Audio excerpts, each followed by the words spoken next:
It's about being brave in our thinking about how we drive South Australia forward in the future and challenging ourselves to position this great state for success. There is a series of fearless discussion panels over the next 11 weeks on a range of topics, including high-tech innovation, tourism, infrastructure, education and health. For each, we have assembled a group of thought leaders to explore their views on the opportunities and challenges. Today, we explore defence and how this sector will influence SA now and for years to come. Feel free to join the conversation through Twitter using hashtag #FearlessConversations or in the comments section on advertiser.com.au. Thanks again for joining Fearless Conversations. I'm Paul Starick, Editor-at-Large with the Advertiser, and I'll be facilitating today's discussions. Before I introduce today's panellists, I would like to acknowledge that we are meeting on the traditional country of the Kaurna people of the Adelaide Plains and pay respect to elders, past and present. We recognise and respect their cultural heritage, beliefs and relationship with the land. We acknowledge that they are of continuing importance to the Kaurna people living today. And we also extend that respect to other Aboriginal language groups and other First Nations. Now if I can introduce the panel. Today we're joined by Jim McDowell, Group CEO Nova Systems, Giselle Rampersad, Flinders University Professor in Innovation, Craig Lockhart, Managing Director, BAE Systems, Maritime Australia, and Richard Price, Chief Executive of Defence SA. Welcome everyone. So let's start with a challenging and harrowing subject, Afghanistan. Our major defence ally, the United States, yesterday ended almost 20 years in Afghanistan, following suicide bombings, heart-wrenching scenes at Kabul airport, and the country's fall to the hardline Taliban. Today's the 70th anniversary of the ANZUS alliance, which underpins our national security. If we could start by asking you, Jim, how has the fall of Afghanistan changed Australia's defence environment and the United States' key role as our ally? Look, I think the United States has discovered the same that the British found in the 19th century and the Russians found in the 20th century, that going to war in Afghanistan against our irregular terrorist troops is not really a good idea, and it's highly unlikely to get you the outcome that you intended. My view that the United States went in for a very good reason with regard to its ability to catch those who bombed in New York and Washington. Now the pivot for them, which everybody knows and acknowledges in foreign policy, is with regard to the Indo-Pacific. So I think we need to get the Middle East somewhat out of our mind and start to focus much more with the United States and its core allies on the Indo-Pacific and the growth of the growth of China and the somewhat expansionism policies of China. Mm. Craig, do you have a view? You're leading a project to build 9 frigates that are obviously important in our strategic defence. Yeah, I think as Jim has said there, if you look at the geopolitical shifts that's been going away from NATO into, Middle East and then into Afghanistan and now into Indo-Pacific, by 2035, we'll have half of the world's submarines operating in the Indo-China seas, which is why the programmes such as Hunter are so important to the Australian Commonwealth. It's providing that capability to search, detect, prevent through surveillance, and to inform. And I think now, as Jim has said, the US, went in for their own reasons, and I think the face of that conflict has changed. We're much more technologically led through those conflict campaigns. Richard, do you have a view on that you'd like to share? Yeah, I think particularly in the maritime piece, history tells us, if you look at Britain nearly lost the First and Second World War basically through having its trade routes strangled across the Atlantic. And nations in Asia Pacific are totally reliant on maritime trade. And so all nations are looking at their trade routes saying, how do we protect those if they were to be disrupted? So we've spoken a lot about as a country, about the security threat from China. How What's your collective assessment of that, and how does it change? How does our needs change? Well, I'm not a foreign policy expert, but you've got to say that China, under its current leadership, is an entirely different kettle of fish than it has been in the past. And we're moving back into probably a bipolar as opposed to a unipolar world, with the United States being the only superpower. We now have the growth of another superpower in the East, which is China. It clearly has some what we would call foreign policy aims with regard particularly to Taiwan, the island of Formosa. And that island, that country, is tied by treaty to the United States. We are tied by treaty to the United States.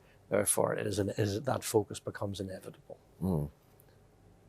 Yeah, I think Australia's position, Paul, is a challenging one. Mm. It needs both a strong but respectful relationship with China. In the advent of any rising tensions, Australia needs to look for the capability edge. We can't compete on numbers. Therefore, we are investing as a nation in technologies. So again, it's about collaborative relationships with near neighbours and defence cooperations as well to keep the region safe and stable. Mm-hmm. And I think that point that Craig just brought up about regional cooperation is so important. Clearly alliance with the US will continue, but we also need to build a stronger network in the region, because all of the countries are facing the same challenges that we're seeing. If we can turn to how these shifts create opportunity for South Australia and its defence industry, you've mentioned innovation and the technology, how we need to build those capabilities. Giselle, are you able to offer some feedback on how the opportunity for South Australia out of that? Well, we are very excited about the opportunity for Australia from these naval shipbuilding projects. In terms of R&D, it's an opportunity to upskill industry and the next generation in building sovereign manufacturing capability. Some of the initiatives that the primes such as BAE, Maritime Australia embarked in with Flinders University and others around Industry 4.0 and trialling advanced robotics in shipbuilding, which could have flow-on benefits to SMEs and the supply chain, which could also benefit other sectors as well. So it is a massive opportunity for Australia, and we know from COVID-19 that we need to be able to make more things here. We can't depend alone on international supply chains.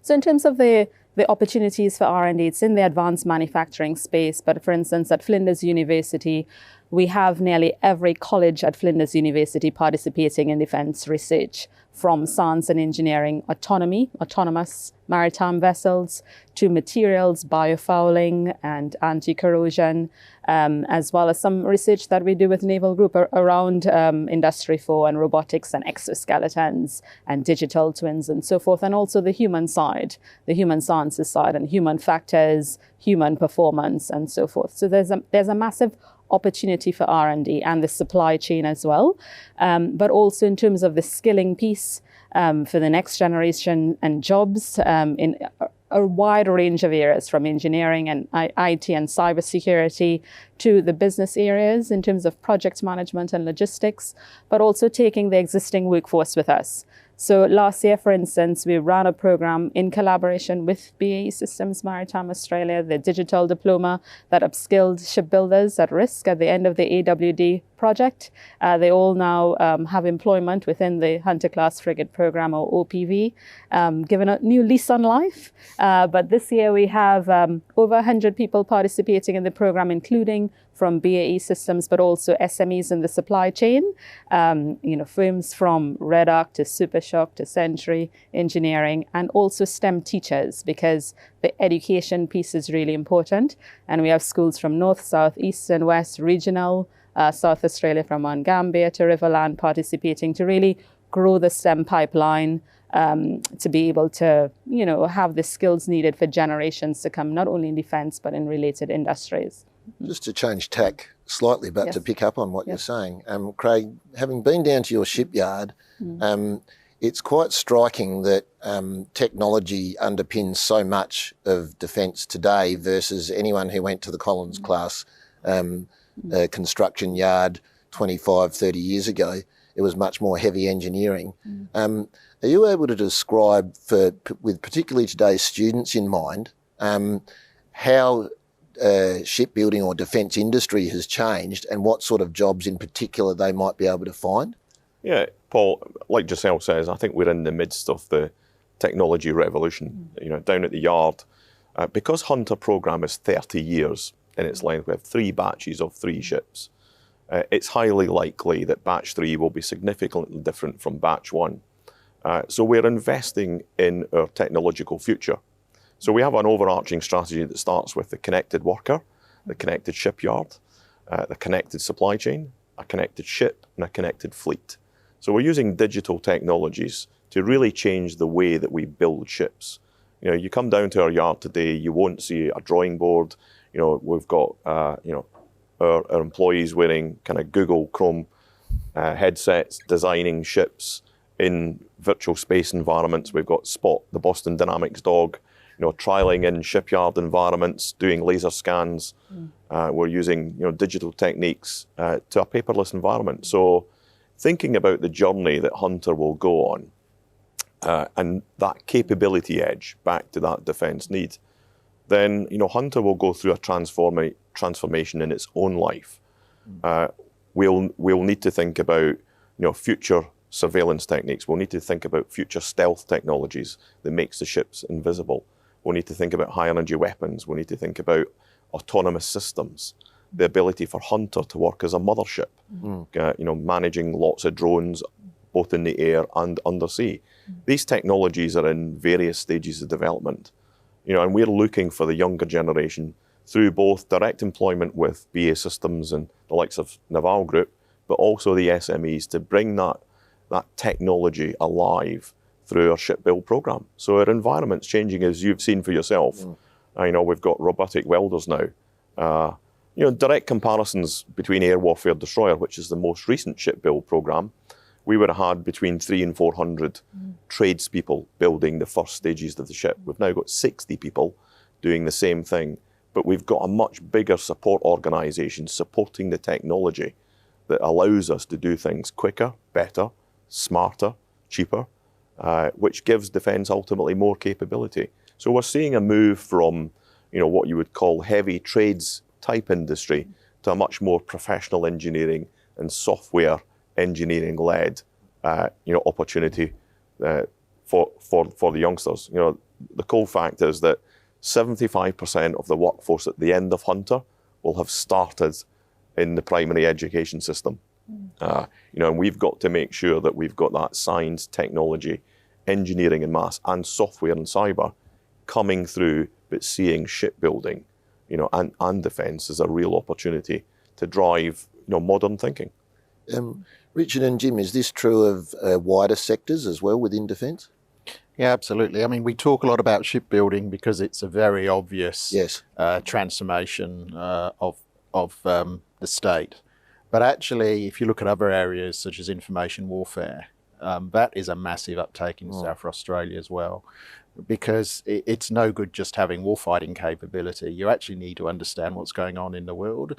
And South Australia, through RAF Base Edinburgh, is where a lot of that information is collected and processed.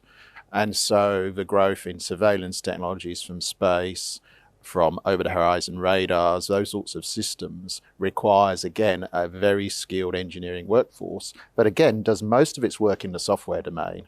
So they're designing complex systems in software, implementing them in software.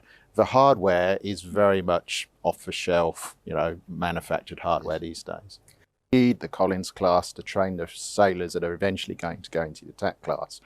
So the Collins class needs to be life extended. That life extension program involves cutting the submarine in half, changing diesel engines, changing electric motors. It's a very complicated program. And what effectively comes out of that is almost a new submarine.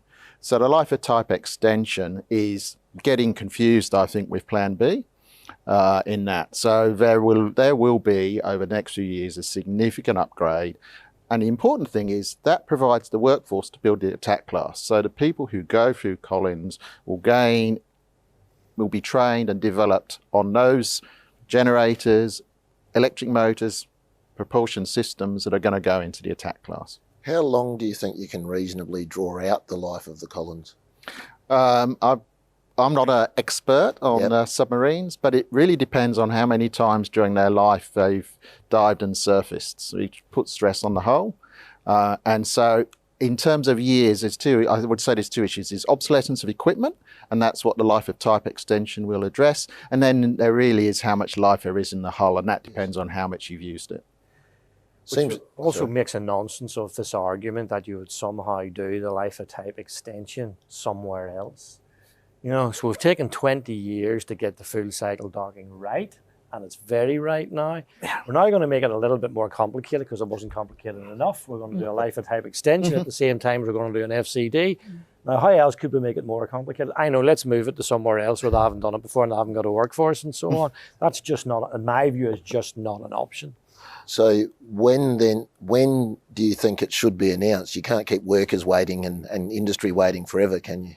Well, the fact is, the full cycle docking is done here. Yeah. That decision has been taken. That decision was taken 20 years ago, right? Yeah. And whilst that continues, long may it, because if no one says anything, that's what will keep happening. Absolutely. If you're the incumbent, the last thing you want to do is force a decision.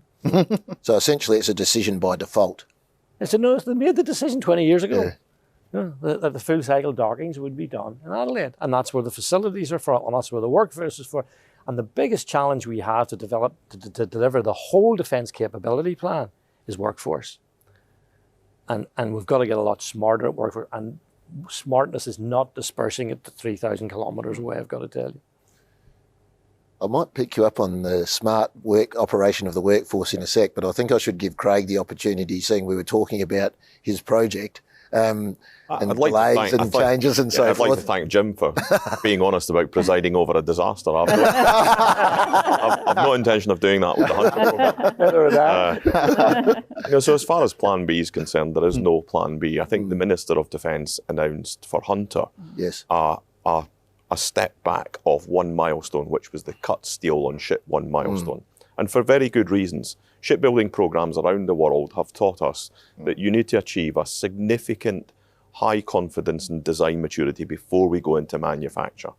As a result of the mandated changes that we're making around the combat system, the integration of a US combat system with a SAB interface into a UK designed ship, as well as we're only just getting the first of class in HMS Glasgow for the Royal Navy consolidated now and learning the change requirements from that, then we've made a solid decision to unconstrain the ship one cut steel date and move it back such that we achieve maximum design maturity before we go into full manufacture. Now that's allowing us as an organisation, the Commonwealth, to default to an optimal build process for the ship, which we weren't able to do because we were holding back the sections that we hadn't achieved design maturity. But now that we can do that, we're actually compressing the programme and achieving a higher efficiency outturn. So I have absolute confidence that certainly in Hunter, we're still following Plan A, and Plan A is the right thing to do, and it's build it the right way with the right information. Most industrial disasters start by starting to build things before you've designed them. I mean, I could list 10 or 15. So it's a difficult decision, but it's undoubtedly the right thing to do, to say we need a level of design maturity before we start to build this thing. Otherwise, you go into this whole rework cycle, and then you're running to catch up, and then everyone's losing money, and the attitudes deteriorate, and everyone becomes bloody confrontational, and the thing turns to custard very, very quickly. And in this country, we kind of we seem to think that we do these projects badly and nobody else does. And every single project in the world, which is as complicated as and difficult for this, for the first time, has challenges and issues and goes wrong. The only difference here is we devote more pages of newsprint to it than almost any other country. That's the significant difference. So we should accept a degree of slippage because it's a major project in a reasonable sense, is what you're saying. What we're saying, Paul, reprogramming, not. I think what we're saying is we're reprogramming. The milestones along the way as part of the journey. We're always subject to change because change is something that these complex programs are susceptible to. So we change the milestones along the way, but we have to focus on delivering the capability to the Royal Australian Navy, at the affordable cost when they require it. And that's what we're focused on, is the delivery of these batches of ships to the capability at certain points. We'll change things along the way. So will a net impact, Craig, be that people will, or workers will get hired later? What we're actually doing down at the yard is we've looked at, we're in a 2-year prototyping phase right now, which is actually testing side to side, top to bottom, the new shipyard.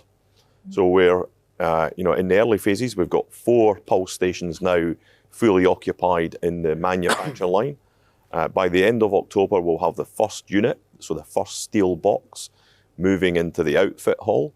We're testing the digital information process. Can we get the design to the workers? Can we get the equipment there at the right time? Does the shipyard work as it was being designed? So prototyping is allowing us to test that. What we're going to do is to bring some more of those complex, always difficult shapes.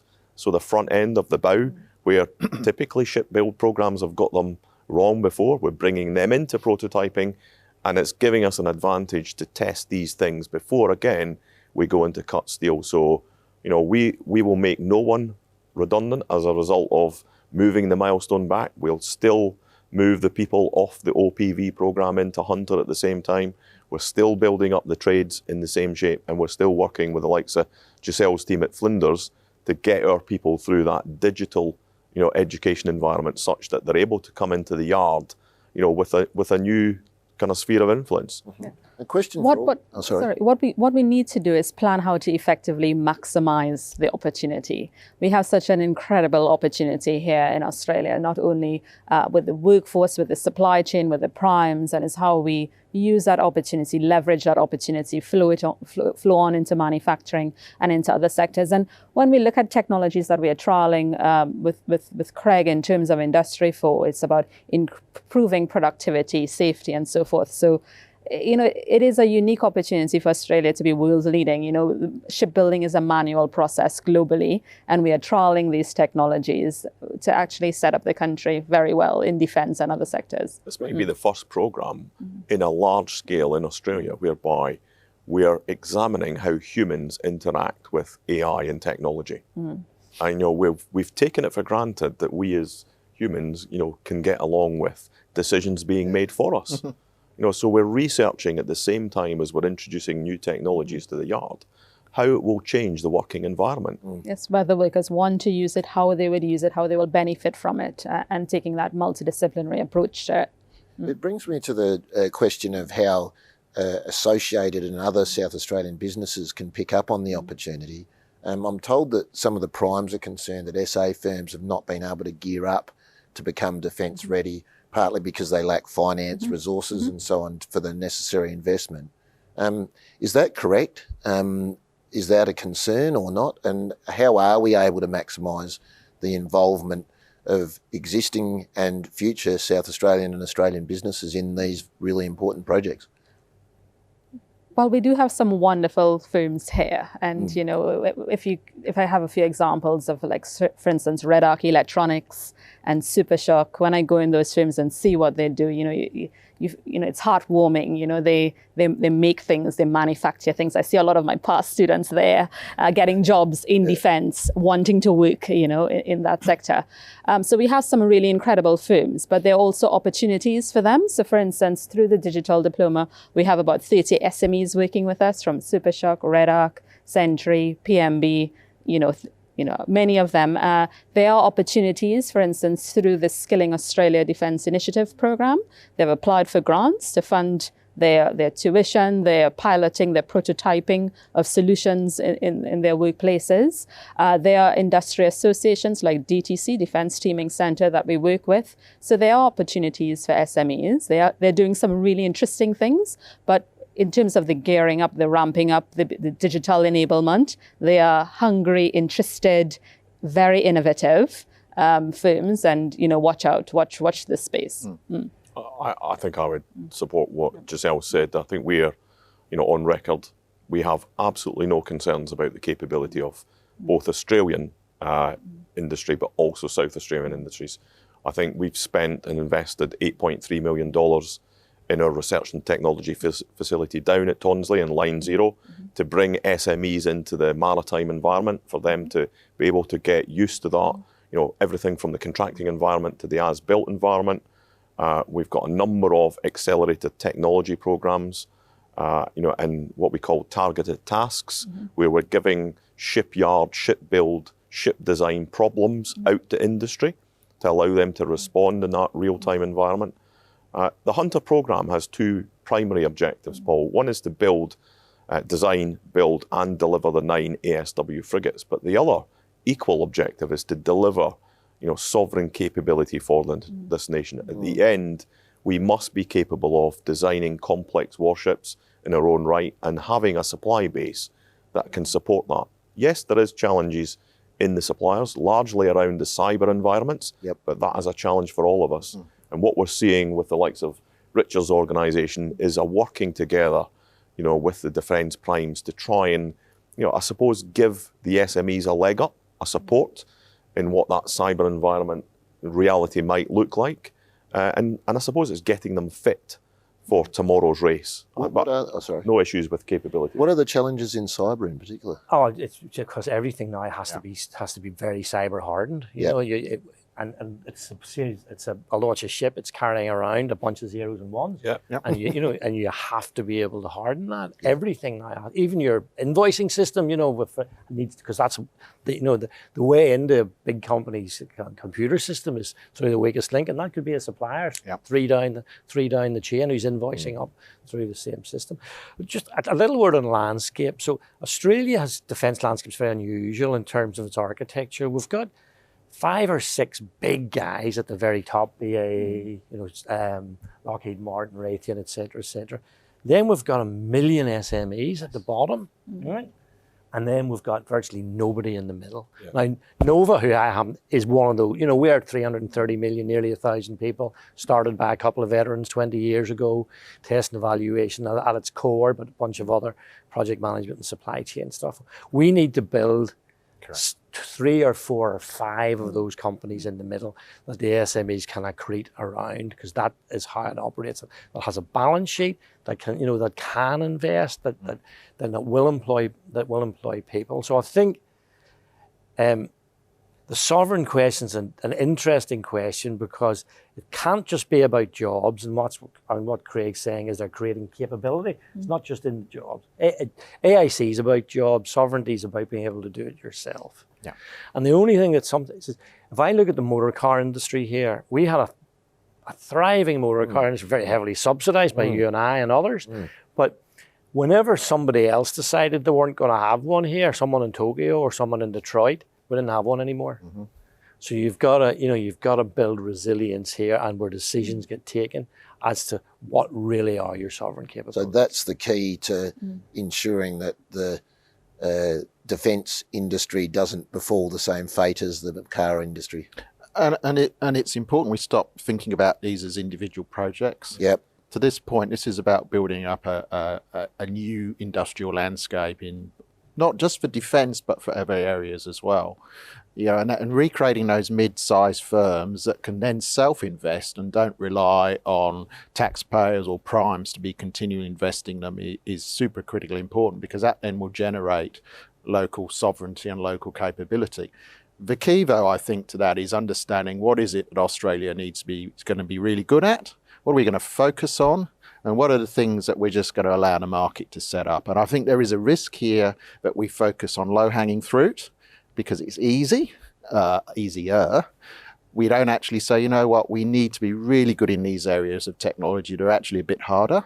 And that requires not just industry, but it requires government to say, you know what, these are the areas we need to focus on. Can you give some examples, like what sort of industry? Test evaluation. Electronic warfare. So electronic warfare is actually an area that Flinders is involved in. DST, the Department of Defence Science and Technology, invested $2.5 million in electronic warfare. Flinders put in $2.5 million as well. We have a few courses in it, but we also have have research happening in that space. So electronic warfare is and look, just EW, we used to have a really strong EW capability until the customer decided he wasn't going to buy it anymore. So effectively, that it relied entirely on the Department of Defence. And whenever I was at BAE, we developed a radar warning receiver called ALR 2002, state of the art. Defence in the end didn't want to borrow it. They wanted the integrated Raytheon system on the F-18. We went to Defence and said, this will destroy the electronic warfare industry in Australia for a generation. And they said, that's okay. And this is the important part of sovereignty. Everybody thinks it's about making things. It's not, it's about being in control of things.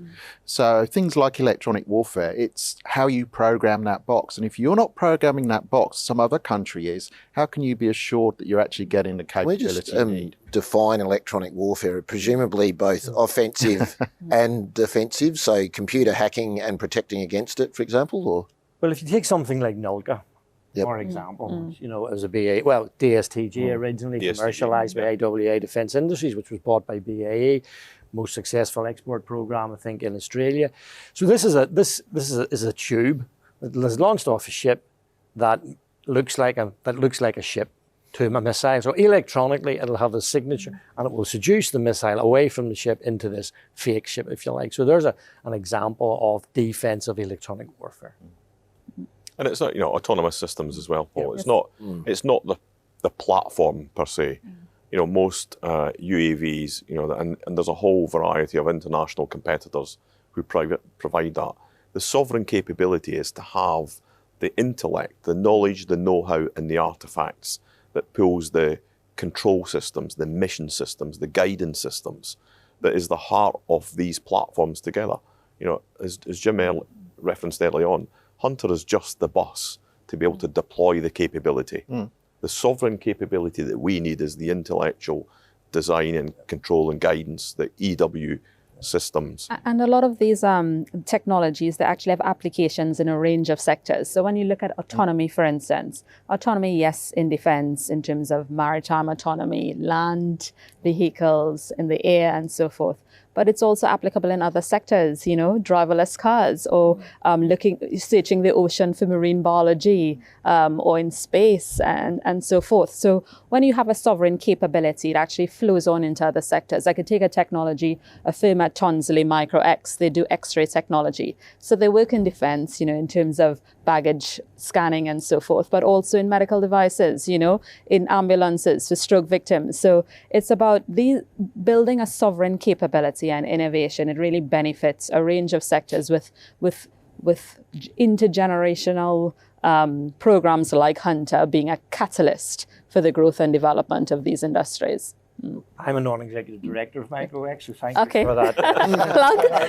I have no stake in the company. It's just a really lovely, innovative company. But if we come back to test and evaluation, I know I'm banging on about this, but it is a capability which runs through from the start of a program to the end of a program. It's not a vertical, it's a horizontal. It applies to every environment, land, sea, air, joint. It applies so in that case, it's ubiquitous. It goes from start to finish. In that case, it's enduring. So we had better, in this country, have the capability to be able to define our requirements, how we're going to test them, how we're going for all of these verticals. And that is the space that Nova that's really the core of our business: test and evaluation, certification, and systems assurance. That is a SICP, a sovereign industrial capability priority. It's the only horizontal. The rest of them, I call us a horizontal prime. I made that word up, and I think it really is a case that is a SICP that we need to invest in. While we're talking sovereign capability, nuclear, we've got two people with nuclear backgrounds here. Craig, you worked on maybe three. Don't ask me. You worked in the British nuclear submarine program. Should Australia establish a nuclear industry to enable nuclear-powered submarines and other, particularly, say, environmental, when you extend to nuclear power stations and so on, but particularly with a defence focus? I think that's a huge question, Paul, and I think it's a question for the entire nation because it is so emotive. You know, the word nuclear, you know, has all sorts of angles to it. But you know, I can only speak from my experience in the UK perspective, but most developed nuclear countries, have been in them for a long time and have taken a view whereby they've spread the economic investment and the risk of a nuclear program across energy, across waste, across reprocessing, propulsion, because it is a significant investment. And it will take almost a generation of education, I think, in Australia to get us to the point that we might be comfortable as a nuclear nation. To whether our submarines require nuclear power propulsion, the only advantage that it gives them then is the ability to perform endless amounts of operations with an infinite range capability. It provides no other capability than that, and that's really for the Commonwealth and for our Royal Australian Navy to determine whether that capability gives them an edge based on the role that they've determined for this nation's submarines. It sounds like it would. Yeah, but I think to Craig's point, it will take a generation to get there. Yeah. So the question you've got to ask yourself is not, is this a technology solution? It's what technology solutions are going to be there in 10, 15, 20 years' time. And so that's the problem I want to solve. And also, you've got to say, we won't be operating on our own. No. We're operating with the Americans, with the Brits. These guys all have nuclear submarines. What edge does a diesel electric submarine give them? What can a diesel electric submarine is much quieter when it's not running its engines. A nuclear reactor is running all the time. So those things need to be balanced. And I was chairman of ANSTO for 5 years, and we have a little reactor up there which does mostly about 50% research, 50% producing medical isotopes. The key argument now is not about nuclear submarines, it will be about environment. It'll be, can we get to these very ambitious targets now without embracing every form of non-fossil fuel energy that we can, right? And I suspect the answer to that's going to be no. We're going to have to. And now you've got a breed of small modular reactors coming along. It's just on the horizon now. I think that's a much easier question to answer. And as Craig says, you can start doing something. And then as you get more confident, then you can start to build it out. And there's something vaguely immoral about digging yellow cake out of the ground and selling it to people. It's a bit like dealing in marijuana sort of thing. You're not smoking it yourself. So there is a moral danger there of that we need to address. I think there's a broader question on industry development, and we started, tackling that a bit earlier. So, you asked the question about the nuclear industry, but there's so many industries that can grow based on existing strengths, based on related strengths out of a shipbuilding program. We started speaking about advanced manufacturing, how it could roll over into the supply chain and really reboot manufacturing in Australia in terms of the digital capabilities of firms, but also in terms of related sectors like medical devices. So there's a range of industries that could be catalyzed through shipbuilding. So rather than just focus on one, think broader. And MicroX is an X-ray company at heart. It's a radioactive X-ray, that's what it does. Yeah. What sort of research and development is being looked at in this sort of sector? For example, hydrogen is big at the moment. Is there any hydrogen application for defence? Well, I mean, insofar as you can use hydrogen cells to power things, Yes. make cars and chips and everything go, absolutely. And if you look at Japan and Korea, they've already set their hydrogen targets. They've already set the price for a pound or a kilo of hydrogen, and they intend to power things, cars, buses, ships, everything, maybe airplanes as well, with hydrogen. We don't often put hydrogen close to weapons, so I'm not sure. Fair point. Yeah. But we are looking at future battery technologies. As Giselle has suggested, in opposition to that nuclear question, where will battery technology be in 30 years? Where will we be on electrical accumulation? Can we store energy in different ways? Can we store it in materials, in products and skins? Where will we be, with high energy weapons, laser technology? All of these require and have the potential to replace our current propulsion sources. So we are continuing to invest in not only shipyard problems. So the work we're doing with Flinders, we're focusing now on typical ship process problems that we've incurred and encountered for the last 10 to 20 years. And we're trying to stimulate the industry, the SMEs, the academics, think of ways for us to, get around these problems. But we are also investing in the long term that says, where is future technologies likely to take us? In energy, power and propulsion, autonomous systems, EW, that avoiding conflict is the best way, of actually stimulating the technology growth. And we continually turn our minds to different technologies to allow us to do that. What's looking prospective then?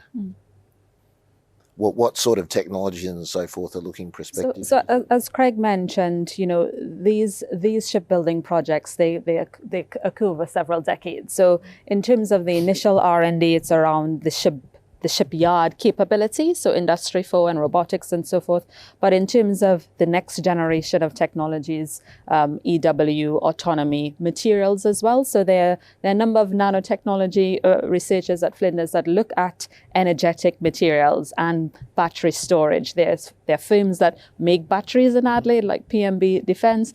There's actually organizations that do hydrogen technology at Tonsley as well. So those are, I guess, along the horizon, and as the shipbuilding program moves further on, this sort of R&D will sort of evolve with it. We just announced this week, Paul, Project Cuttlefish, which is a collaboration between BAE Systems and DTC, whereby we're looking at EW type technology, where we can make the ship's profile, the ship invisible to other detectable systems. So it's a bit like Nalka. We throw something up in the air and it attracts a missile, but this technology, through our combination of radar systems technologies, it has the ability to make ships invisible. And that gives us a real edge. Right now, I'll bet that Craig's program will use much more model-based systems engineering for test and evaluation than you would ever have done in the past. Right? Yeah. And that's a technology that's grown over the last, 5 or 10 years or something like that, that allows you to use digital techniques to test things rather than going up with your hammer and your micrometer or whatever it is. Yeah. Talking of skills, and obviously we've got closed borders at the moment, which makes importing skilled workers difficult, making it more important than ever that we grow our own skills base. What's your collective assessment of the skills pipeline in South Australia? Are we churning out, are we producing, should I say, enough graduates, and are we targeting primary schools early enough? Well, I mean, it's not just a South Australian pipeline, it's a national pipeline. Yes. And the first thing I'd say, I think is the whole country faces this challenge of producing enough people with the right skills. But it's not a matter of just putting people through the education system. We actually need a cadre of people with experience who can develop people as they pass through education. So we can, over time, deal with the supply side in terms of more people passing through education, but in the short term, we absolutely need more experienced people, be they from other sectors or from international, to train, develop and mentor the upcoming cadre of Australians. We shouldn't be scared of importing skilled workers, should we? No, we can't get them at the moment. So the borders. So that's something that we might be able, something we've relied on in the past. So the other edge of, and I agree with everything that Richard says about what we need to do in the experience and growing people and more people in STEM and all of that. But for the here and now, we need to get more efficient with what we've got. Exactly. You've kind of got what you've got. So let's get more efficient. Let's get more productivity out of the people that we've got. So we should be focusing very strongly on that. And contracting models should reflect that, as opposed to a bunch of sort of input contracts, which you tend to get. What do you mean by that? How do you go about doing that? So if I take professional services, I could take anything, but I'll take professional services. So ideally, what I would be contracted to do by the Department of Defence or anybody else is produce this output for me, not give me these 5 people in these seats from 9 to 5 every Friday and we're going to pay you on that basis, right? That is a very unproductive way to manage human resource. It's a very traditional way to manage human resource, unfortunately. So that's just like a small example of how, Jim, I want you to do this task. I don't care if you employ 50 people or 2 people. This is what I think the task is worth. I'm going to pay you. I'll figure out, because I've got this thing called the profit motive as well, that to do this thing most efficiently in order that, my Adam Smith, and Adam Smith was a moral philosopher. He wasn't an economist. So Would Would you expect union concern about that, given particularly blue-collar unions at shipyards? Perhaps, but the fact is, everyone's going to get a job that can get, Yeah. that wants a job in this industry, that is qualified to do it. That is not. That's the wrong question. If the unions are I asking. think one way to Jim's point to make our current deployable workforce more productive is to look at the way that because we have a lack of incoming kind of foreign students and and overseas visitors at the moment is a way of targeting our investment, our time, our energy into much more focused curriculums. What we are trying to do in the shipbuilding sector is to have a national supply architecture that says, look, choices have been made by the government that we're building submarines, we're building ships here in Adelaide. So let's set the state up with its engagement through both government, industry and academia to focus on advanced manufacturing technologies and curriculums. Let's look at East and West, for integrated logistics support, networks and digital, where there is those pools of students that can focus on that. Let's look at Victoria for systems engineers and combats, because again, we have the universities with the right curriculums. And it's encouraging a level of collaboration and not competing for the same students and same, because we don't have the luxury now of the depth of that resource pool. Is this being done at the moment, or does it need to be done? I think we're working with both the what we refer to as the university vice chancellors and with Department of Education and Defence. We're using the shipbuild programme as a catalyst to change and influence that thinking. But we do need to think about how we make our current pipeline of students, apprentices, adult learners, veterans, more productive by targeting our investments in key skill regions for this country. By being more focused. Being more focused. And The sorry. Department of Defence is a monopsonistic buyer, right? It's the only buyer of defence equipment in Australia, which everyone will be pleased to hear. So it is the demand side. It is the only demand side for defence equipment. So when you've got that sort of market power, you need to use that market power to shape the supply side to an extent that we haven't in the past. We've kind of said, let the market sort that out. Every other, advanced defence economy uses much different mechanisms to do that. The United States is the Buy America Act, the ITAR, the small business set-asides, the ethnic set-asides, a lot of industrial policy. France solves it easily. It's both the buyer and the seller. So it owns the companies that it's buying from. And we in Australia need to get our minds around a much more activist industrial policy as opposed to the market will sort it out. So Sorry. I think on the skilling piece, it is multifaceted. So as Richard pointed out, yes, we need to use our existing workers. So in terms of upskilling existing workers, and through the digital diploma, we have, the existing workforce from their 20s to their 50s or 60s, upskilling, and we're taking people with us. But it's also in terms of the younger generation, not only those at university, but in schools. So the skilling piece, it's a pipeline. It's the education system and having that partnership with the schools, but also with the university sector. And, it's a national thing, So yes, we need more engineers nationally, for defense and for other sectors, engineering, IT, cybersecurity, but also in the social sciences for management, project management, and so forth. But it's also that partnership. What are you going to do with the here and now, and give people that experience? And we could look at innovative models, for instance, through degree apprentices, where they could work and study at the same time, so they get that experience as they're studying. And that's where partnership between industry and universities come together. And also between the university and the vet system. So one of the programs that we're running through the digital diploma, we have that partnership with TAFE SA, with the vet system, a new innovative model, which has not been really explored in a lot of depth before because of the funding systems. But we'll be able to, start exploring that. It was successful. We took people through. It was awarded, training and mentorship program of the year, and recently on Friday at the SA Skilling Awards. So those new innovative models that give people work experience while they study could help in really providing that capability. I just wanted to clarify what you all seem to be saying regarding an industry policy and a skills policy. Are you saying, for example, that some states need to focus on a particular area, like they might produce chemical engineers, another state might produce at a university level, another state might produce electrical engineers, or should we be that directive and that targeted about how the education system works? I think the market in the end will be the sort of solution provider for that. But where you, in defence particularly, and we're talking about defence here, where you are the market, you are the total market, you've got to use that market power in a much more industrial policy directed way than is currently happening. In by telling people or by spelling out what's done well. Well, I think it comes back, we talked about sovereign capability. It's about working out what is it we're going to do. Yep. And the market will sort itself out. Industry, once it sees the signals, will respond to that.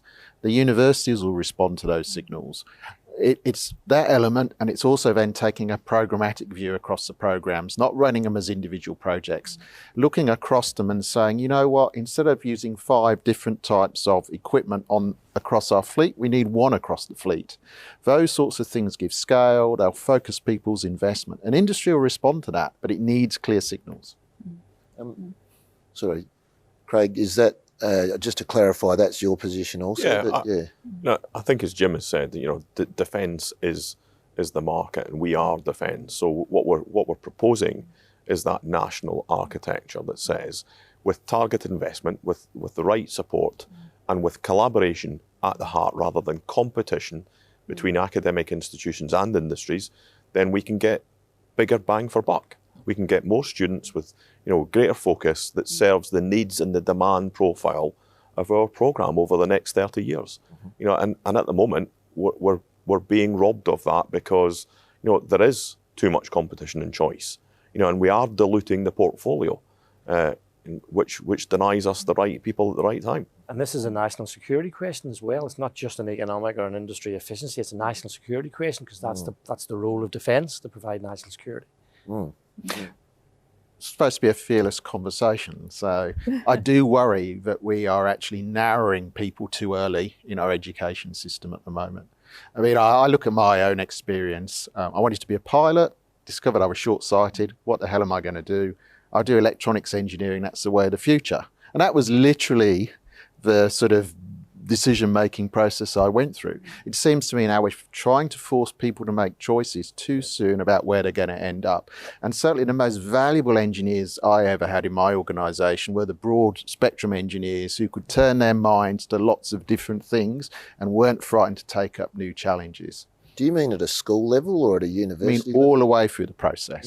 And subject selection and the number of courses is confuses me, the number of choices people have these days. You overcome that, you're suggesting, by narrowing the focus and narrowing. Well, no, actually broadening people. So narrowing the amount of curricula, I mean. Which is what I think Giselle said earlier on, that we've got now teachers going through the digital diploma. I think that's a fantastic thing.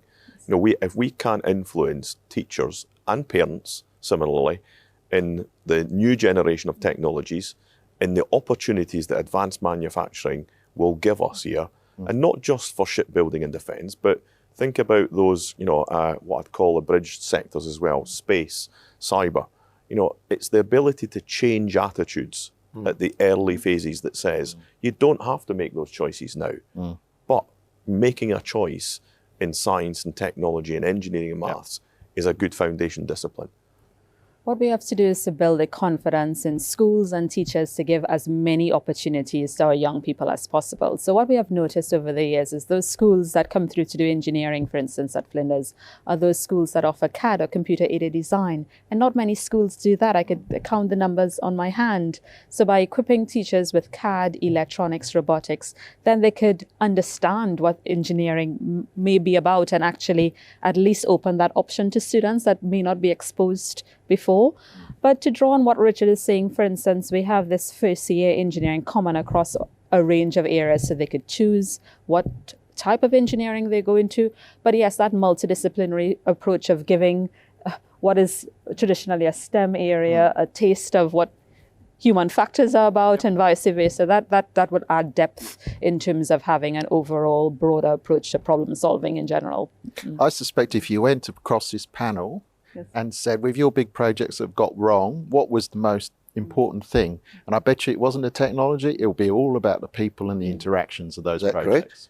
Yes. Yes. I'm either a very bad example or a very good example. I haven't figured this one Yes. out yet, but I'm a lawyer who has always run defence and aerospace companies. Yeah. Right? So I don't know. Is that a good example? Or a bad example? Now, we're drawing to a close, but we do have a question from Damien on Twitter. With all of the work needed in defence and the skill shortage, how are you attracting talent to take on all this work, and how effective have they been?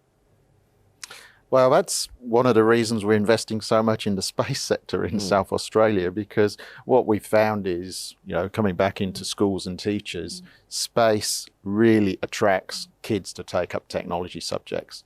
And as long as they go through that STEM journey, when they come out of the pipeline and they've got these options to work in defence and space, that really opens up that aperture from them. So, there are initiatives that will help the defence sector that aren't immediately seen as being defence initiatives. Yeah, space is cool, space is sexy. But what we have noticed is that the young generation, they're actually quite open to defence. They actually want to work in it because of the job opportunities there. I go through and I look at the number of students that go and do work experience or go into graduate programs from BAE, Lockheed Martin, Red Arc, Supershock, DST. A lot of our students, we have observed that Flinders actually go on to work in defence. They want to work in defence. We actually had the largest number of students in Australia that participated in the Nicolas Baudin program, funded by the French embassy, to actually go to France before COVID-19, women as well. So we've had a few of our students gain scholarships from the Women in STEM scholarships to fund their undergraduate study by the Department of Defence. So our students are actually embracing the opportunity to get into defence. Now, there may be some questions on young people, and I think it's a branding thing. Defence offers lifelong employment, secure, sophisticated jobs, and also focusing on the profession, because a lot of these professions, they offer broad opportunities across a range of industries such as engineering, IT, project management. So their careers could evolve with them, but also focusing on some really cool technologies. So robotics, game development, VR, AR, to really attract young people, and then they could apply those technologies to space or defence or to medical devices or what have you. Do you find that overcomes, there is some that have the moral view that defence is the industry of death? Do you find that those things that you've mentioned overcome that moral view, particularly with young people? I think we have to remember it's about defence. So the fact that they could go out to the mall, go and enjoy the beach, go out and socialise with their friends, it's because somebody is defending their society and community. The fact that they could go on social media and not have to worry about, too much about cybersecurity is because somebody is looking after them. When we see images on television or news, they have that freedom in Australia, and that's what defence is about, to actually empower and give those freedoms. Some people will have that view, and it's a perfectly legitimate view to hold. And my experience has been a very minority view that defence is seen as it's enshrined in the United Nations Charter and the nation's ability to defend itself. And as my old father used to say, I'm really glad somebody invented the Spitfire. It would have been an entirely different situation in the UK flag. Now, unless anyone's bursting to have something to say, I think it's about time to wrap it up. Thank you all very much for participating. Thank you to the audience for watching. And you can read all about it in the Advertiser tomorrow, and of course the Sunday Mail on Sunday. Thank you very much.